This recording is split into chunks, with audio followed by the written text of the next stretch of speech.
Hey everyone, Alex here, coming back from a bit of hiatus. Been out for about 2 months, and there are various reasons for that. But I apologize, and just came back and going to do another Guild Wars video. Now, if you listen to the end of the last video, which I think is episode 15, you could probably hear me being starting to be pretty exasperated by what was going on with the Guild Wars. Kind of with the Guild Wars game, and also the fact that the game had been essentially canceled in their development, or was not going to be done anymore by ArenaNet, and kind of the long-term aspects of the game, either from the point of view of the community or point of view of game development, which is going to be non-existent, and kind of go from there. And essentially, that was back in November. The holidays rolled around, so things got a lot busier. I got some stuff going on, personal life, not bad stuff, but things have been keeping me busy. One example, my wife is actually immigrating into the country, into the United States, so I've been doing a lot of work for that. I'm very excited, but that's going to change things up quite a bit. And also just, frankly, in many ways, I kind of got a little burned out, or a little bit, I won't even say burned out. I would rather say that my interest in Guild Wars kind of petered out because, for a couple reasons. One, the guild had kind of died away at that point. Even back in mid-November, about 2/3 of the guild membership, my guild had moved on. They had moved on to other games. Some had actually moved on to Guild Wars 2, which is completely fine. And just never saw them again. And that was something I had brought up quite a bit before. But at this point, I'm sure it is now completely vacant, as I'm sure a lot of other guilds are. Because this game is just going to have a very difficult time in trying to bring people in and getting them to stay in and treat it like it's an active game, because it is not an active game. It is a game that is now historical, and it kind of needs to be approached in that sense, that it is a historical game. Enjoy it for what it is. Enjoy it with friends if you can. Again, it's great with other people. It's great when you can join up with other people. It's got a good hero system that you can go through the game without really needing too much human interaction, which before I had to point out that was kind of a detriment. That was not something that I viewed initially that favorably, but now seeing where the Guild Wars is at this point, with the point of the community and everyone moving on, it's actually now become almost a necessity. At this point, it's almost a single player game.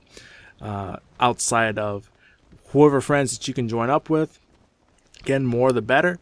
But things have moved on, and people have moved on to other games, and I was no exception. And played quite a few games. Again, I'd mentioned that I was in the Elite Dangerous beta release, and I played that quite a bit.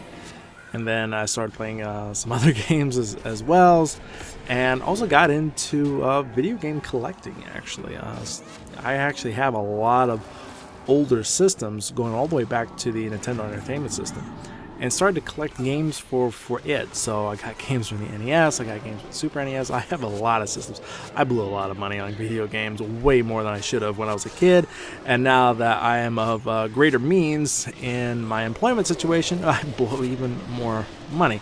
So, but the good thing is that these games are older games. You can get a lot of these games from like $5, even $10. I just bought Gradius for the NES for like $11, which back in the day you paid like $40 or $50 in 1980s money, which is worth even more today. And being able to kind of rebuild my collection inside a lot of these games, and I played a lot of games, but rebuilding my NES collection, also collecting games I didn't have in the NES at the time, and trying them out, and just kind of building out that library. And I'm even thinking of doing some reviews of those games, maybe kind of some retro reviews, maybe not so much for the NES, but I got a lot of ones for Sega Saturn, ones that are very, very rare, in fact, that a lot of people cannot even find. Things like Panzer Dragoon Saga, Magic Knight Ray Earth, and a few others that I think maybe some people will be interested in. And that kind of leads me to a larger point, and that is what I'm going to do with the Event Horizon channel and where I'm going to go with things. And this is something I mentioned earlier. in several episodes before. But now it's really come to the point, and I think as the holidays have demonstrated, it's really time to kind of put it into action, and that's this. I can't stay strictly Guild Wars. The Guild Wars, great game, great community. You guys and gals are awesome. You've been very, very helpful. It's not the toxicity that you're going to find in League of Legends or Dota or a lot of other environments. You guys are first-class act. But the fact of the matter is that the community is either shrinking or it's shrinking. It's not stable. And there's just not that much more material to talk about. There's not material to look forward to. I can go over material that people already know about, like prophecies, factions, Nightfall, which we're seeing here, which actually has kind of a funny ending here. We'll see that in a little bit. And Eye of the North, and of course it's expansions from there. But once you run through that material, that's about it. And then the PvP scene is something else. And it's not something I've been able to get my hands firmly grasped on. That random arenas completely dead. What used to be Team Arenas, which is now Codex Arenas, about a quarter inch of dust on it and just crickets at that point. GVG, that's still pretty active with some groups that have been hanging in there, and I'm sure that's been a lot of fun. But again, you need a full-size guild or to join a guild in order to experience that. And now, if you look at what's happening here, just to go back, I'm getting absolutely murdered in this mission here. It's a Nightfall mission. I think it was to assault some fortress, and this I did back in November, and I'm actually pulling up some archival footage. Now my good minion, Master of Whispers, he brings me back up and watches I get absolutely squashed again, and down I go. And I'm like, why is this so hard? I've gone through harder areas in this mission than this, and wait a minute, why is there two oh my god, you gotta be kidding. These two guys got stuck behind a stairwell. I've only went in with 6 instead of 8 and got absolutely murdered. Yeah, thanks a lot, guys. Yeah, when you need help, you don't come here, basically, with these two guys. Anyways, moving on. So, I had mentioned other games that I've been playing, not just game collecting, but the big one was a game that everyone knows, everyone's familiar with, and it is this. That's right, the Elder Scrolls V Skyrim. This is a game that almost everyone knows, and it is an absolute classic. Released it back in 2011, and I didn't quite get into this game. I didn't get it when it first came out, and I picked up this game on a Steam sale in 2013. And it kind of hung around and in my libraries, as most Steam games do for all of us. we buy a lot more than we actually play. But I started a little bit, and then I kind of stopped and moved on. And that's been the case with me for a while. The Elder Scrolls series and myself have quite a bit of history. I started with the with the Elder Scrolls series with Arena, with the very first game. I picked it up, installed it. It was this massive world. I could tell it had a ton of potential, and I started that. Then Daggerfall came out, and I knew that was, oh man, it's going to be 3D, it's going to be great. I got the strategy guide ahead of time, installed that game, and went from there, started that. Picked up Battlespire after that, started that.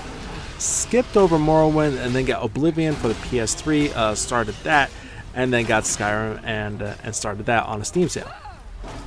Notice the operative word, however, is start, and that was the key thing with the Elder Scrolls series and myself. I could only get into it for a couple hours, and I think one of the reasons was the fact that, at least when I was playing the Elder Scrolls game and playing a lot of RPGs, I was expecting a bit more structure in the story and to help guide me along in some sort of concrete path. And the Elder Scrolls series, at least for me, just didn't do that. It didn't do that, or it didn't do it enough. Really, this wide open world, this huge sandbox, it was incredible potential. I knew that, but for some reason, the series, especially the early ones, the Arena and Daggerfall, just did not tick all the boxes for me to get me hooked into the game enough to really explore it and get through it all. And that was the case. So I kind of came to the conclusion, okay, Elder Scrolls, it's an RPG, it's a Western RPG. I played a lot of, Japanese RPGs, Final Fantasy, Chrono Trigger, all that stuff. Maybe this is just not for me. So finally, I got Oblivion. You really got started into Oblivion a little bit, but didn't, it's the same situation, but I think for a different reason. I got the Oblivion on the console. I was playing with the controller. I cannot use a controller to save my life with that game. It's a game you can tell very quickly it was meant for a mouse and keyboard. So I kind of made a note, it's not really quite worth it. I'll pick it up on the PC, and I never did, and actually play it properly with the mouse and keyboard, and I didn't quite do that. So Skyrim comes around. I get on a Steam sale in 2013, and I was like, okay, here we go again. This is try number 4. I skipped over Morrowind, and again, it happened again. I started up, and it was really good, and got into it quite a bit. But this time, there was quite a bit more structure to it. It didn't just throw me out there and say, okay, Alex, go do whatever, and hopefully you'll figure it out. It really kind of held my hand to the point where it could really take off, and that was the difference with Skyrim and the previous iterations of Elder Scrolls for me. So again, I started, kind of stopped, and then I was like, you know what? Back in November, I was like, I was gonna give Guild Wars a little bit of a rest. I'm gonna try something else. I got into Skyrim, and that was it. I just took off and just consumed every single hour, and I just absolutely loved this game. This game did everything right and fixed everything it needed to fix. The control scheme is much better. The combat system is now kinetic enough, and you feel it enough where you're not just feel like you're hacking a sword into vapor. Basically, it feels like when you hit with a sword, you get a real definite clunk. You can actually feel kind of the kinetics behind it. The skill system, they got rid of the class system completely. Probably one of the best ideas they ever came up with. Took a lot of the ideas they put into a Fallout 3 and applied it here, and just made the Elder Scrolls games up to that level where it really needed to be. It was always a good, but can never quite reach great. Skyrim reached great, and all the reviews show that it's the best game of 2011, and people still play it. A lot of my friends on Steam still play this game, and I still play this game. I just finished the main quest, and I still got a quest log a mile long. I still got to finish the war. I still want to finish all the Thieves Guild missions and reestablish the Thieves Guild. So with my character, she's kind of a quasi-thief mage, but she also does some one-handed combat as well. Quite versatile. But again, with most first-time characters through Skyrim, the skill points are kind of all over the place. I changed my mind, several times. I was going to be just a strict mage, and I decided, when I started doing the Thieves Guild mission, I was like, oh, man, this is really cool. And I switched over to Thief and kind of never looked back. But she's pretty versatile. So Skyrim has been awesome. Again, if you've not played Skyrim, I'm pretty much sure almost every one of you have. It's one of the best games that, frankly, has ever made. It's ever came out. But if you've not, definitely, take a look and pick it up. It is for dirt cheap sale on Steam. There was a Steam sale in December. You can get it for like $5. Unbelievable deal. And I'm not sure where it's at now. Of course, the sale is over. But next Steam sale, probably in the summertime. Oh, if you don't have it, then definitely give it a shot. Even if you can only play for a few hours for $5, it's a steal. So that's been what happened. Skyrim happened, basically. Sorry, Guild Wars. Skyrim happened, and that was it. And again, as I mentioned before, really looking at the channel. I really want to expand outside of just Guild Wars. I'm going to start bringing in some other games, and you're going to see some format changes. Again, not abandoning Guild Wars completely. There's a few things I still want to do with it, but there's going to be a lot more content with other games, and trying to develop the channel as a whole. I'll keep you guys and everyone else up to date on how that goes, and we'll kind of go from there. Thank you very much, guys, and I'll talk to you soon.